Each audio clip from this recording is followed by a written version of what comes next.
दिल्ली के भारत मंडपम प्रगति मैदान में एक बड़ा हेल्थ केयर इनोवेशन लॉन्च हुआ। यहाँ मेडिसिस कंपनी ने पेश किए हैं नेक्स्ट जेन एनेस्थीसिया सिस्टम और एडवांस न्यूनेटल डिवाइसेस। ये नए उपकरण ऑपरेशन थिएटर और न्यूनेटल केयर यूनिट में मरीजों की सुरक्षा और डॉक्टरों की क्षमता बढ़ाएंगे। यह सिर्फ एक प्रोडक्ट लॉन्च नहीं बल्कि भारत में हेल्थ केयर के नए युग की शुरुआत है। आइए जानते हैं कि कैसे मेडिसिस आने वाले समय में चिकित्सा को बदलने जा रहा है। हेलो फ्रेंड्स, मैं हूं अर्पणा और आज मौजूद हूं मैं प्रगति मैदान में, जहां पर मेडिसिस के सीईओ पीयूष गुप्ता जी हमारे साथ हैं।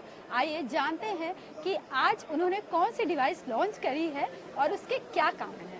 नमस्कार, मेरा नाम पीयूष गुप्ता है। मैं मेडिसिस में डायरेक्टर हूँ। आज हमने 6 नए मॉडल्स लॉन्च करे हैं डिफरेंट सेगमेंट में, जिसमें कि 4 मॉडल एनेस्थीसिया वर्क स्टेशन के हैं और 2 मॉडल नियोनेटोलॉजी के हैं। उसमें से जो 4 एनेस्थीसिया के वर्क स्टेशन है उसमें डिफरेंट फीचर्स डिफरेंट कैटेगरी में है, और जो नियोनेटोलॉजी के इक्विपमेंट है उसमें एक एलईडी फोटोथेरेपी और एक बेबी वार्मर भी इंक्लूडेड है। सर, ये मेडिसिस ने जो इतना बड़ा लॉन्च किया है, ये कितना बड़ा मेडिसिस के लिए माइलस्टोन है? मतलब ये इसका भारत के हेल्थ केयर इंडस्ट्री पे क्या असर पड़ेगा सर? जी, मैं मानता हूँ कि ये सिर्फ मेडिसिस के लिए नहीं बल्कि पूरी एक Indian manufacturer of medical device के लिए एक बड़ा माइलस्टोन है, क्योंकि इस पैमान पर जिसमें कि 4 एनेस्थीसिया वर्क स्टेशन एक साथ लॉन्च करना एक अपने आप में बहुत बड़ी R&D की उपलब्धि है। हमारी R&D टीम इस पर पिछले 2 साल से मेहनत कर रही थी, जो कि आज ही फुलफिल हुई है, और आज इसके लॉन्च से अलग अलग प्राइस रेंज में अलग अलग फीचर्स के साथ ये सारी मशीन बाजार में उतरी है। Okay sir, in next gen device की सबसे अनोखी खासियत क्या है जो बाकी टेक्नोलॉजी से बहुत अलग बनाती है? जी बिल्कुल, हमारी एक जो फ्लैगशिप एनेस्थीसिया वर्क स्टेशन है कॉस्मोस, वो एक सबसे यूनिक मशीन है इन द सेंस कि उसमें जितने भी ओटी के रिक्वायरमेंट्स हैं वो एक एनेस्थीसिया वर्क स्टेशन में उतारी गई हैं, जैसे कि एनेस्थीसिया कैपेबिलिटी, वेंटिलेशन और पेशेंट मॉनिटरिंग। सर, जो पेशेंट सेफ्टी और फास्टर रिकवरी के लिए इनोवेशन डॉक्टर्स और पेशेंट को कैसे फायदा है?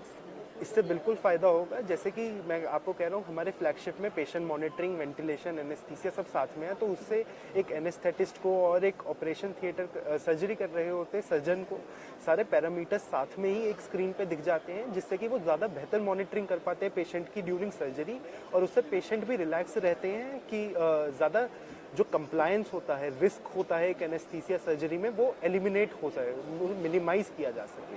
ओके सर, इंडिया के मेडिकल डिवाइस मैन्युफैक्चरिंग में ग्लोबल लीडर बनने में ऐसे इनोवेशन की क्या भूमिका होती है? जी बिल्कुल, मैं ये मानता हूँ कि ये एक हमारा कदम है ग्लोबल फुटप्रिंट पे जाने के लिए, ताकि हम भारत की बनी हुई मशीनों को, भारत के प्रोडक्ट को ग्लोबल लेवल पे लेके जा सके, और बाहर के बाज़ारों में भी हम भारत का प्रोडक्ट इंस्टॉल कर सके, भारत का प्रोडक्ट यूज़ करवा सके। सर, जैसे न्यूबॉर्न बेबी और एनेस्थीसिया में टेक्नोलॉजी आने वाली है, अगले 5 सालों में सर क्या नया बदलाव होगा? कुछ नियोनेटोलॉजी में मैं समझता हूँ कुछ ऐसी मशीनों की और आवश्यकता है, जिससे कि बच्चों की जो वार्मथ है, बच्चों की जो केयर है वो और की जा सके।